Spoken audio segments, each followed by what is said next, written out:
You know that weird, deep discomfort that can sometimes creep in when you're all by yourself? It's a feeling a lot of us know, but for some people, it's way more than just discomfort. It's a real, genuine fear. Today, we're going to unpack exactly why that happens by digging into what's called our emotional blueprint, something that gets drawn up in our earliest years. So let's start by giving this feeling a proper name. And I want you to be honest with yourself for a second. I'm not talking about just being bored or feeling a little lonely. I mean a real gut-level sense of dread or anxiety when you're alone, or maybe even just at the thought of being alone. If that sounds at all familiar, you are definitely not the only one. And this intense feeling actually has a name. So the clinical term is autophobia.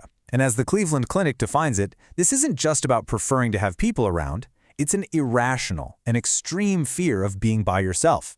You might also hear it called monophobia or eremophobia, but don't worry about the different names. They all point to that exact same core feeling of dread. Okay, now this is where things get super important. We have to draw a line between autophobia and just feeling lonely. See, loneliness is a sadness about your social connections. Maybe you wish you had more friends or deeper connections. But autophobia, that's an anxious fear. It's about the situation itself. It can hit you even if you're the most popular person in the room with tons of friends. So it's a specific phobia, not just a passing feeling. All right, so that's the what. But to really get the why, we've got to go deeper. We need to look back, way back. Because how we feel about being alone today is often a direct echo of our very first relationships. This is what we're going to call your emotional blueprint.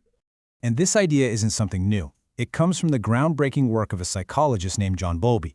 This quote from his attachment theory really gets right to the heart of it. Our first relationships, with our caregivers, they don't just fade away, they get internalized. They literally become a prototype, like a template, for how we expect all our future relationships to play out. And that prototype is what researchers call our internal working models. But honestly, just think of it as an emotional blueprint. It's a set of really deep beliefs we form about ourselves, asking questions like, am I actually worthy of love and care? And also about other people, like, can I really count on others to be there for me? This blueprint, well, it pretty much shapes everything. So how does this blueprint actually get drawn? Well, it's not a one-size-fits-all kind of thing. Depending on our early experiences, especially if our needs weren't met consistently, we can develop very different patterns, or what we call attachment styles. The research we're looking at, from a thesis by Amy Cantizaro, really focuses on two major insecure styles. So let's look at this chart. On one side, you've got attachment anxiety. This often grows out of care that was really inconsistent, sometimes there, sometimes not. This creates a huge fear of abandonment and, crucially, a negative belief about yourself. On the other side, you've got attachment avoidance. This tends to come from care that was consistently rejecting, and that leads to a fear of intimacy and a negative belief not about yourself, but about other people. Let's dive a little deeper into that anxious style. Because care was so unpredictable, a child learns, hey, I need to really ramp up my needs to make sure I get noticed. As an adult, that turns into a constant, nagging fear of being rejected or abandoned.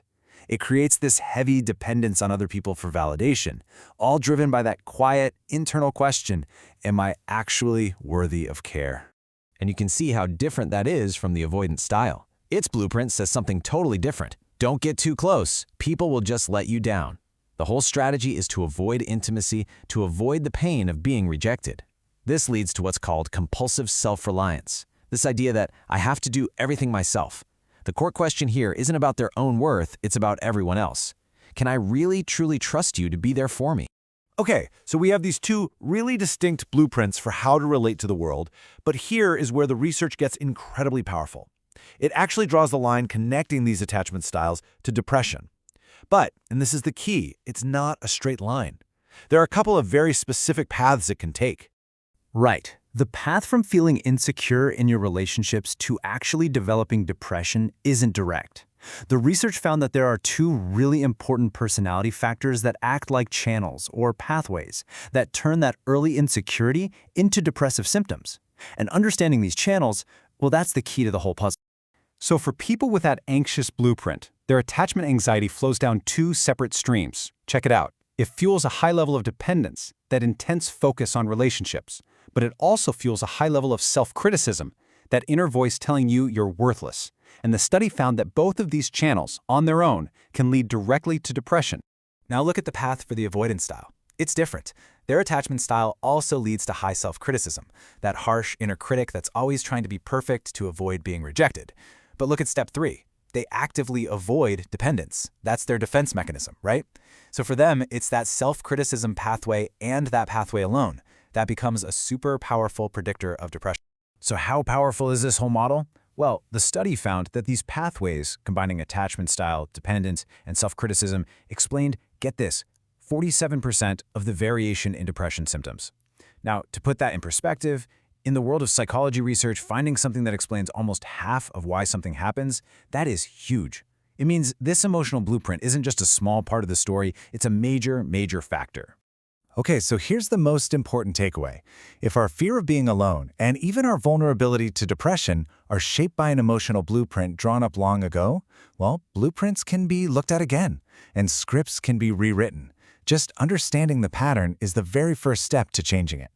And the really good news is there are proven ways to do just that. With therapies like cognitive behavioral therapy or CBT, you can learn to actually challenge and talk back to those negative thoughts that come from the old blueprint. With something called exposure therapy, you can gradually, in a safe way, prove to your brain that you can handle being alone. Really, it all comes down to becoming aware of your own history and then developing new, healthier strategies like self-soothing to meet your own emotional needs. So let's bring this all home. As we wrap up, I just want to leave you with this question. If you recognize parts of your own story in any of this, if you can kind of see the outlines of your own emotional blueprint, what's one word you would choose for the new script you want to start writing for yourself?